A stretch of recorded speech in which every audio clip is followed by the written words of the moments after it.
Graças a Deus. Enquanto a irmã Érica prepara um hino para adorar o Senhor, nós vamos falar um pouco da missão e vamos orar também pelos contribuintes da igreja. Nós confeccionamos, antes de tudo começar, nós confeccionamos esse cofre e distribuímos para a igreja. Aqueles irmãos que trouxeram, eu creio que já vai voltando tudo ao normal, né? Muitas coisas ainda restritas, mas nós vamos começar. No culto passado nós não falamos, mas esse culto nós já não falamos e vamos já continuar a contribuição da missão. Eu vou pedir que o nosso pastor Abraão recolha, se tem alguém que trouxe, lembrou de trazer nossos cofrinhos. Quem não pegou e quem não tem, irmãos, tem mais aí na Secretaria de Missão. Procura o nosso irmão Edson Dias, né? Procura o nosso irmão Abraão. Hoje eu vou pedir a colaboração do nosso irmão Abraão, porque o nosso irmão Edson não via ele na igreja, mas os irmãos entreguem o cofrinho. É uma benção esse trabalho. Eu lembro que no ano de 2010, 2011, mais ou menos, um pouquinho mais, né? 2012, 13, 14, nós fizemos uma grande campanha para ajudar os missionários da Bolívia. E foi com esses cofrinhos que nós conseguimos uma boa ajuda lá para a Bolívia. O pastor Antônio Pedro Bispo, né, pastor, nos ajudou, nos auxiliou aí com essa campanha. E foi uma bênção. Nós revertemos bastante recursos para os missionários. Então, de repente, você não pegou o carnê da contribuição, pegue o seu cofrinho, traz o seu cofrinho. Se você não trouxe hoje, pode trazer no meio da semana. Procura o pastor Abrão vai recolher o seu cofrinho. Como não tem numeração, é tudo igual, né? O pastor vai, despeja as moedinhas e te devolve o cofrinho. Amém, irmãos? Vai ser uma bênção para a glória do Senhor Jesus. Já estou entregando o meu aqui. Nós vamos orar agora pelos dizimistas e ofertantes da igreja. Colocar de pé. Agradecer a Deus por tudo que Deus tem feito. Deus é maravilhoso e eterno na nossa vida. Amém, irmãos? Glórias a Deus. Senhor, Deus eterno, Deus fiel, nós te louvamos, meu Pai, por mais um momento, Senhor, de louvor e adoração ao seu santo nome. Senhor, nos ajude, Senhor, a cada dia mais, a nós caminharmos, Senhor, conforme, Senhor, as tuas palavras, Senhor. Ajude, Senhor, os dizimistas e ofertantes da sua casa, meu Pai, que cada dia mais, Senhor, possa usar os teus servos, Senhor, nesta grande obra gloriosa, Senhor, para a exaltação e glorificação do seu nome. Que nós possamos estar, Senhor, sempre disposto a fazer e contribuir na sua obra, Senhor. As bênçãos do céu sobre cada um da sua igreja é o que eu te peço, em nome de Jesus. Amém. Podeis assentar, irmãos.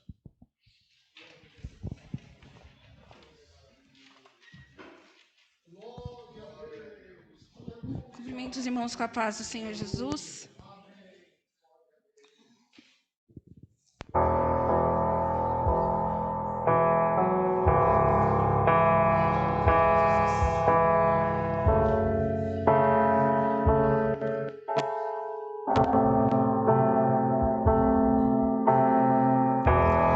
Mesmo na tribulação, posso não ver tua mão, mas sei que posso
Aleluia! Glória a Deus. Glória a Deus. Nosso socorro, ele vem do Senhor que fez os céus e a terra. Aleluia. Salvá-las e foram para outra aldeia. Filipenses capítulo 2, versículo 5, somente citar, disse Paulo, que todos vós tenhais o mesmo sentimento que houve também em Cristo Jesus. Glória a Deus. Meus irmãos, sendo convidado para trazer esta palavra esta noite, eu quero louvar a Deus por um culto mais de missões, dizer que missões continuará, porque não há uma ordem na Bíblia para se parar de fazer missões. Só se pode parar de fazer missões quando acontecer duas coisas. Número 1, o dia que não tiver mais pecador para ser evangelizado. Número 2, o dia que a igreja sair da terra. Aí não haverá mais compromisso com a igreja, porque ela já estará no céu, vai estar cumpriu a sua missão, a sua tarefa, então não tem mais que fazer missões. Ou o dia que o mundo todo se converter, todo mundo crente, louvando a Deus, então não precisa mais fazer missões. E quando é que isso vai acontecer? Não vai acontecer nunca, infelizmente. Sempre vai ter pecadores para ouvir a palavra de Deus. Então, meus irmãos, em tempo de pandemia também, desculpe, vou tirar, irmãos, difícil falar com isso aqui, existe a necessidade de continuarmos fazendo a obra missionária. E eu louvo a Deus porque continuamos fazendo a obra missionária com o mesmo gozo, com a mesma alegria de 15, 16 anos atrás, ou de 40, 50 anos atrás, quando começamos a falar de Jesus na nossa adolescência, quase na nossa niñez, começamos a amar missões, a entender a tarefa do crente aqui na terra. Então, o nosso gozo, a nossa alegria em fazer a obra de Deus era grande e continua o mesmo gozo até o dia de hoje. É outra coisa que não pode terminar na vida do crente, o gozo de falar do amor de Deus. Só quando respirarmos o último respiro, aí o coração parou, a boca fechou, não tem mais jeito.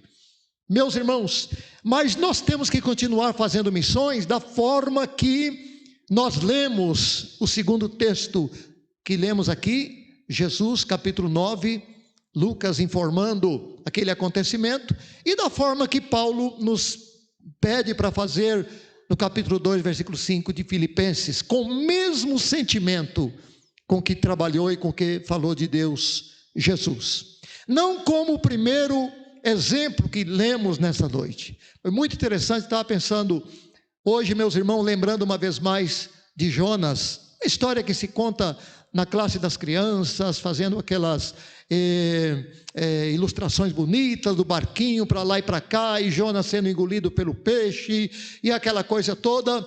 Mas, irmãos, o que nos conta a história do livro de Jonas nos deixa perplexo com relação a que ponto pode chegar um crente, inclusive um profeta.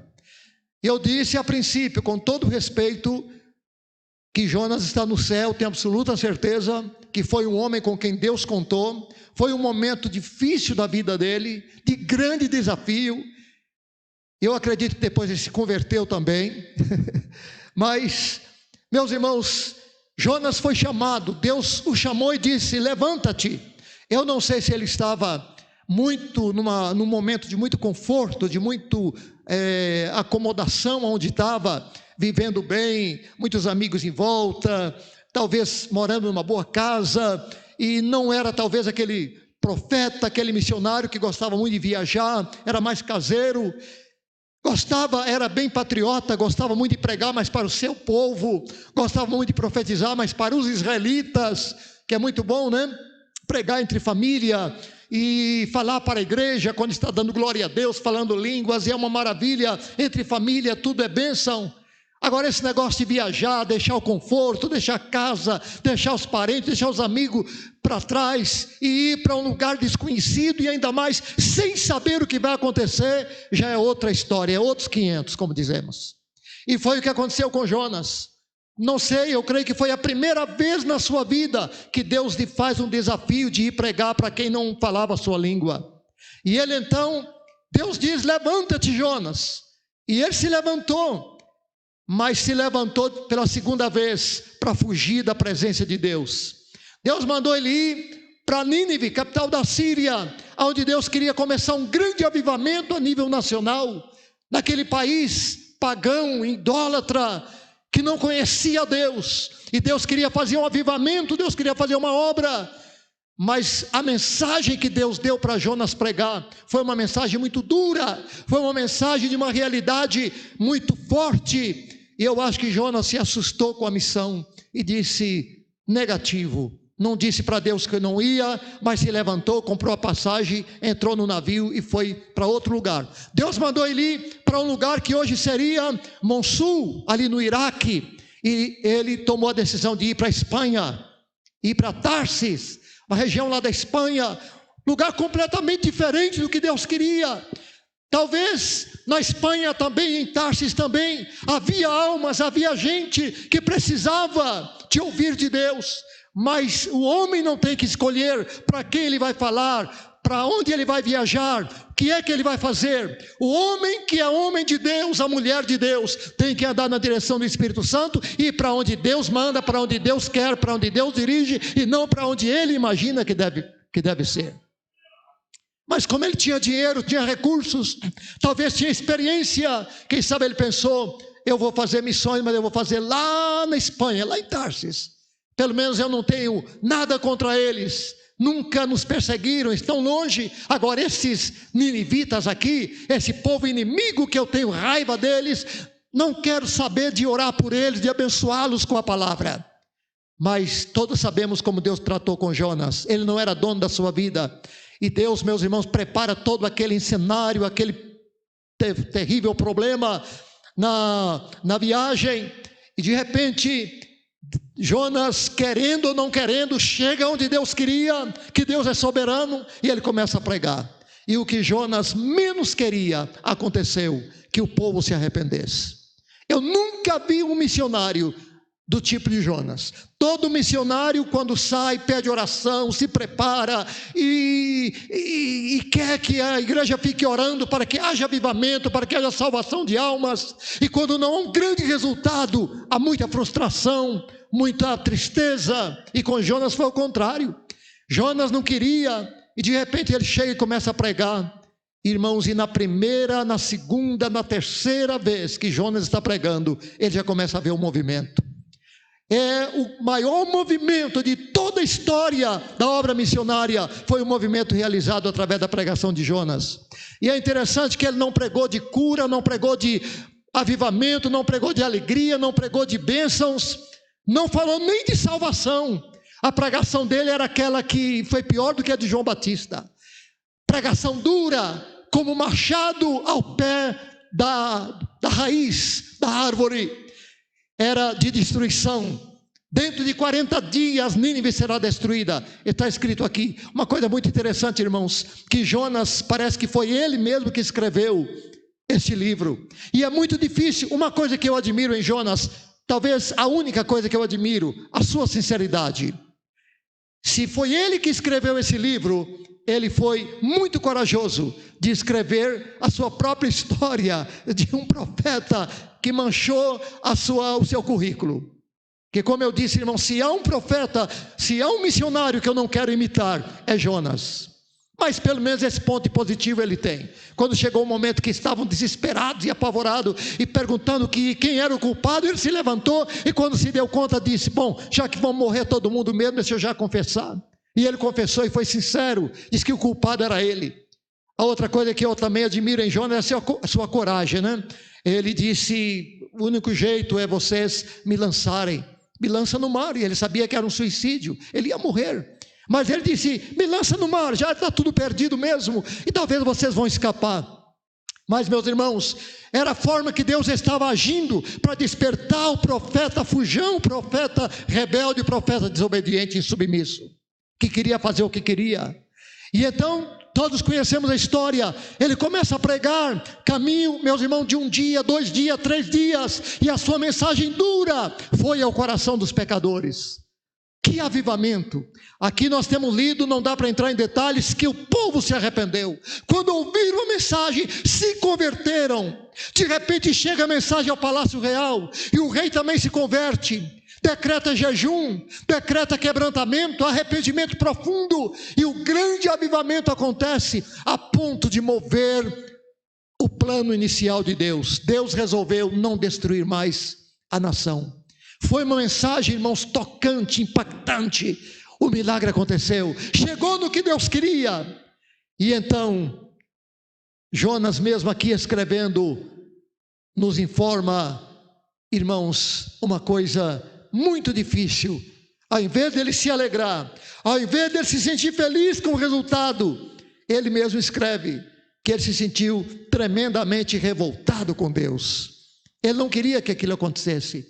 Ele tinha raiva, ele tinha mais que ressentimento, tinha rancor e tinha desejo de vingança com aquele povo que já havia muitas vezes provocado muitos problemas ao povo de Israel com as guerras. Ele queria a destruição daquele povo. Mas Deus fez o contrário. Deus o chamou a atenção. Usou todo aquele cenário como uma lição pedagógica. E ensinou a Jonas que o seu amor, a sua misericórdia para com o povo de Nínive era muito superior aos ressentimentos e raiva que estava no seu coração e desejo de vingança contra o povo inimigo. Às vezes eu fico pensando, irmãos, hoje o missionário, o pregador do evangelho, o obreiro, a igreja em si, quando vai falar do amor de Deus aos pecadores, não pode ter esse ressentimento.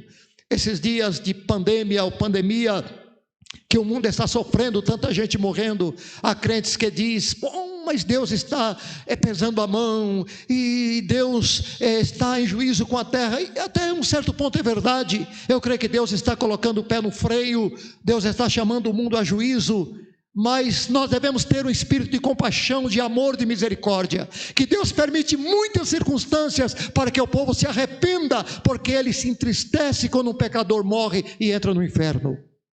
Deus é muito compassivo, misericordioso para com os perdidos. Está escrito que ele não tem prazer na morte do ímpio. E Deus estava tão feliz com o arrependimento do povo, e se arrependeu do mal que disse que ia acontecer a eles, a destruição dentro de 40 dias. E ao invés de Jonas compactuar-se com a alegria de Deus, ele ficou tremendamente irado. Ainda disse, isto que eu pensava, por isso que eu não queria de maneira nenhuma cumprir essa missão. Eu pensei na misericórdia de Deus, e que haveria esta possibilidade de arrependimento, e Deus não destruir o povo. É isso que eu pensava, por isso eu não queria vir. Como pode um profeta, como pode um evangelista, como pode um crente, um cooperador de Deus fazer a missão com esse sentimento? Deus nos guarde do espírito de Jonas.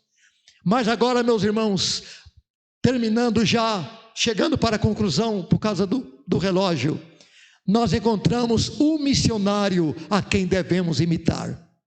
Ah, pastor, eu gostaria de ser um missionário, de ser um profeta, de ser um obreiro, como foi Moisés, como foi Davi, como foi Paulo mais na frente, como foi Elias e tantos outros homens de Deus. Sabe, tantos missionários nós podemos desejar imitar, é verdade. Eu gosto muito de pensar em Paulo, mas não existe outro missionário mais espetacular, que está na ponta, meus irmãos, no ápice, que nós devemos desejar nos comparar a ele, senão o missionário chamado Jesus Cristo de Nazaré. Aleluia! Aleluia, olha, por isso que Paulo disse que o nosso sentimento como evangelistas, missionários, pregador do evangelho, como igreja de Cristo, deve ser os mesmos sentimentos que houve também em Cristo Jesus. E olha o grande exemplo, eles estão indo para uma viagem missionária, tem que chegar a um determinado lugar, mas é noite, perigoso, ladrões, estrada perigosa, muitos perigos, e então Jesus manda um recado na frente, para que alguém abra as portas, prepare pousada, porque vão passar a noite aí. Mas eles viram que o aspecto de Jesus e dos seus discípulos era de judeus ou de quem estava indo a Jerusalém. E então disseram: de jeito nenhum, nós somos inimigos dos judeus, inimigos de quem tem alguma coisa com Jerusalém. Aqui é Samaria, nesta aldeia nós não vamos dar lugar a estes viajantes. E chegou ao conhecimento de Jesus, e Jesus está parado, pensando provavelmente que decisão tomar. E os discípulos, João e Tiago, aqui no caso, filhos do trovão, têm essa infeliz ideia. Aqui parece que eles se revestiram do espírito de Jonas, e disse: Senhor, o Senhor permite que a gente faça como Elias? O quê? Que peçamos fogo do céu para destruir a todos eles? Elias fez isto. Nós podemos pedir fogo do céu, se o Senhor nos permite. É o que essa gente merece. Eles merecem ser destruídos, toda a aldeia. Jesus disse para eles: vocês não sabem de que espírito sois. O Filho do Homem tem outro espírito, tem outro sentimento. Meus irmãos, e o sentimento que houve em Jesus, de não destruição, mas de salvação, aleluia, de livramento, de libertação, é o sentimento que deve continuar na igreja, nos obreiros, nos crentes, nos missionários. Quando estamos pregando para os pecadores, orando pelos pecadores, intercedendo pelo mundo, tem que ser este o nosso sentimento. Sentimento de misericórdia, de compaixão. E Jesus ensinou aqueles discípulos: Tiago, João, aprenda, meus filhos, aprenda. Vocês não têm que ser como Jonas. Jonas queria a destruição dos ninivitas, estava ressentido com a impiedade deles, queria a destruição, o juízo. Mas o meu Pai usou de misericórdia, o salvou, houve arrependimento, avivamento. E então hoje é o sentimento que eu e vocês temos que temos que praticar, o sentimento da misericórdia. E eu estava pensando, meus irmãos, assim a igreja tem que continuar fazendo missões. Quando nós estamos deixando tudo e vamos para outras terras, falar para os gentios, para os idólatras, aquelas pessoas que estão longe do Senhor, nós temos que ir com esse sentimento que houve em nosso Senhor Jesus Cristo. Eu não vim para destruir as almas, mas eu vim para lhes dar vida, e vida com abundância. Que Deus abençoe a igreja do Senhor aqui em São Bernardo do Campo. Abençoe o seu povo ali na Bolívia, em Oruro, por todo lado e por todo mundo, aonde estão os missionários. Aleluia! Deus quer levantar Jonas, que muitas vezes estão acomodados, estão satisfeitos, ou estão até dispostos a ir, mas aonde querem, talvez para Tarsis, mas não para Nínive. Se Deus te levantar e te enviar a Nínive ou qualquer outro lugar do mundo, obedeça. Não te levantes para ir a outro lado, mas sim para ir ao lugar que Deus está te mandando. E enquanto você não pode levantar e ir propriamente, entrar no avião, no navio, no ônibus e ir, vai com as suas orações, vai com as suas ofertas, vai com as suas intercessões, vai com o seu apoio, aleluia, porque a obra do Senhor tem que continuar. A igreja só pode parar de fazer missões o dia que todo mundo estiver convertido, ou o dia que ela for arrebatada para o céu. Quantos querem continuar fazendo missões? Então façamos como Paulo disse, que em todos nós haja o mesmo sentimento que houve também em Cristo Jesus. Deus abençoe.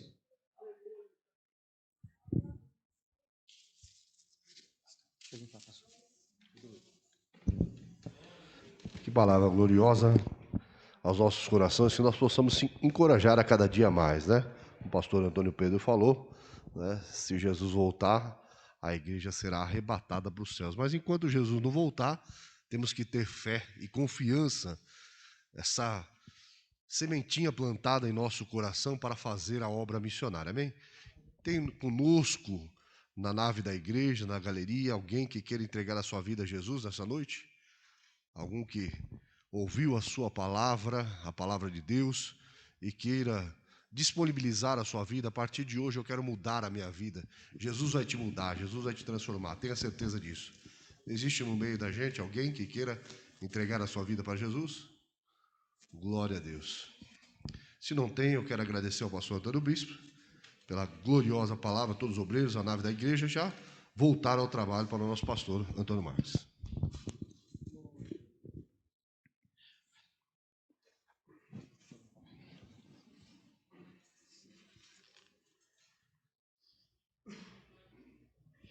Louvado e engrandecido seja o nosso Deus.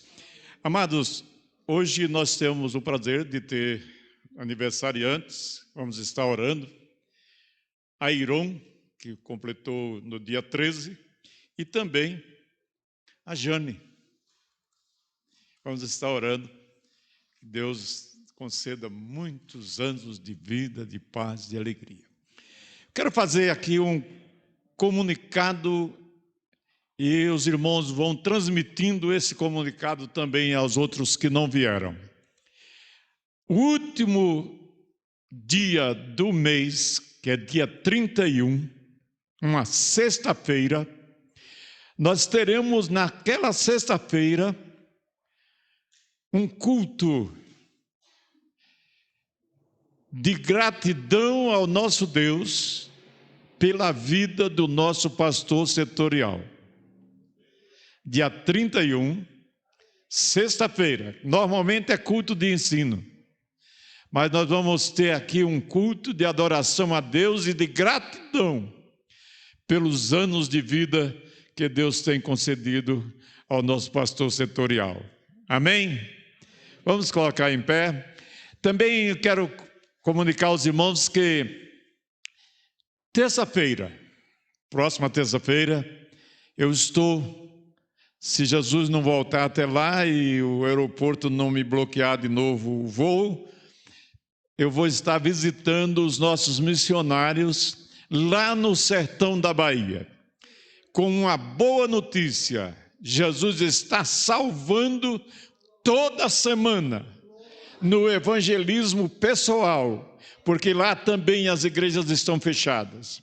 Mas no evangelismo pessoal, eles estão anunciando a Jesus como Salvador, e eu recebo pelo Zap as informações de irmãos orando por pessoas que aceitaram Jesus, e ontem 2 vidas que tinham deixado a casa do Senhor voltaram para a casa do Senhor. E eu louvo a Deus pelo trabalho que temos ali naquele sertão. E, se Deus permitir, quarta-feira, quinta-feira, eu vou estar com os nossos irmãos ali e estejamos atentos e orando pelas famílias ali também. Eu quero convidar aqui para fazer essa oração final. Eu só não consigo lembrar o nome. Vamos estar apresentando o Senhor. E não esqueçamos de orar pelo nosso pastor José Wellington, pela sua vida, sua saúde e pelo trabalho que ele tem desenvolvido e também pela nossa convenção.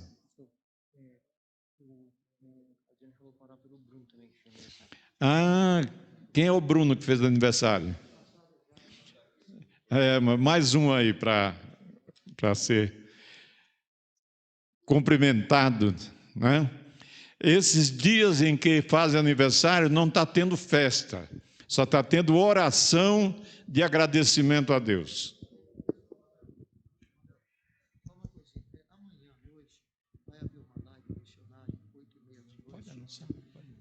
Obrigado, pastor. Meus irmãos, vocês desculpem, o pastor Eloís já até pediu para falar alguma coisa sobre o trabalho missionário e a gente, com esse negócio de um horário tão corrido, a gente esquece alguma coisa. E eu não falei nada porque o domingo passado também nós falamos alguma coisa sobre o trabalho missionário, foi muito corrido, mas eu quero agradecer a Deus, as orações dos irmãos, porque o Senhor também continua abençoando, salvando almas, até batismo nós temos com dificuldade, mas temos feito ali nesse tempo de pandemia, mas nós precisamos mesmo, não, pastor Marcos, nossos irmãos que estão lá, e um dos problemas que estamos enfrentando é que muitos obreiros, irmãos, estão falecendo. Da nossa convenção, o mês passado, faleceram 5 pastores ali do norte da Bolívia, e 6 de outras igrejas vizinhas. Então, 11 pastores praticamente de uma semana para outra. Eu não estou falando de membros da igreja, pastores mesmo, com responsabilidade. Imagina, a coisa está séria. E semana passada, segunda-feira agora, faleceu um dos pastores, muito amigo, já pregou aqui, pastor Nicanor, pastor conhece bem, ele já pregou aqui, eu trouxe ele uma vez. E ontem à noite, em contato com os irmãos ali. Há um outro pastor, estava pedindo companheiro aqui para apresentar, mas eu vou apresentar, o pastor Fidel Ratchacolho. Ele está muito mal, é presidente de um ministério em Cochabamba, muito amigo.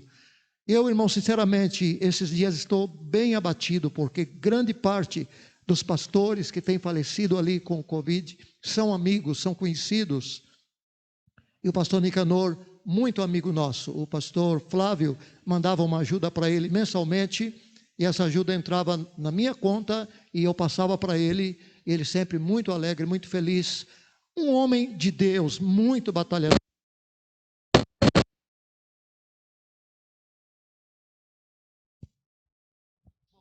E agora, o pastor Fidel, que é também de Cochabamba, está muito mal, 10 dias já em estado e em casa, não tem como ir para o hospital, como fazer tratamento, se internar, então só a misericórdia de Deus.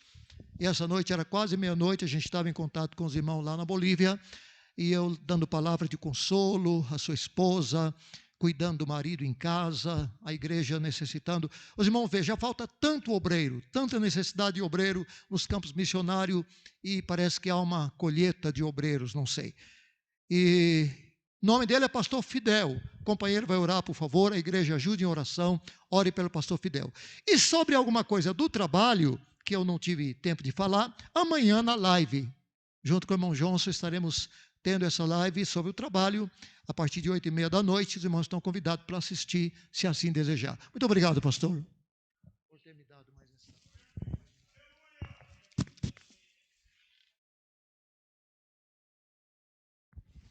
Queridos irmãos, a paz do Senhor Jesus. Oremos, irmãos. Querido Deus, eterno Pai, em nome de Jesus Cristo, ó Deus, o teu Filho amado, nesse momento, ó Deus, queremos apresentar, ó Pai, o teu filho, pastor Fidel, ó Pai, que está na situação calamitosa. Deus, visite ele agora, ó Pai. Vai repreendendo toda enfermidade, todo mal. Cura o teu servo, ó Deus, para a tua glória. E as demais pessoas, ó Deus, que estão doentes, ó Pai, visita-os agora. Deus, em nome de Jesus Cristo, teu Filho amado, eu quero te agradecer, Senhor, por esse culto maravilhoso na tua presença nessa noite. Continue falando conosco, ó Pai. Nos guarde da semana em paz na tua presença. É o que eu te peço agora, ó Deus, no nome de Cristo Jesus. Amém. Estenda as vossas mãos. Que a graça de nosso Senhor e Salvador Jesus Cristo, o grande amor de Deus nosso Pai e a doce comunhão do Espírito Santo permaneça na vida de cada um, e alegremente dizemos amém. Deus abençoe, um bom regresso, uma boa noite na paz do Senhor. AD Belém SBC. Acesse pelo YouTube, Facebook e Instagram. AD Belém SBC. Participe conosco. Creia, porque Deus tem uma palavra para você. Assembleia de Deus, Ministério do Belém, Setor 29.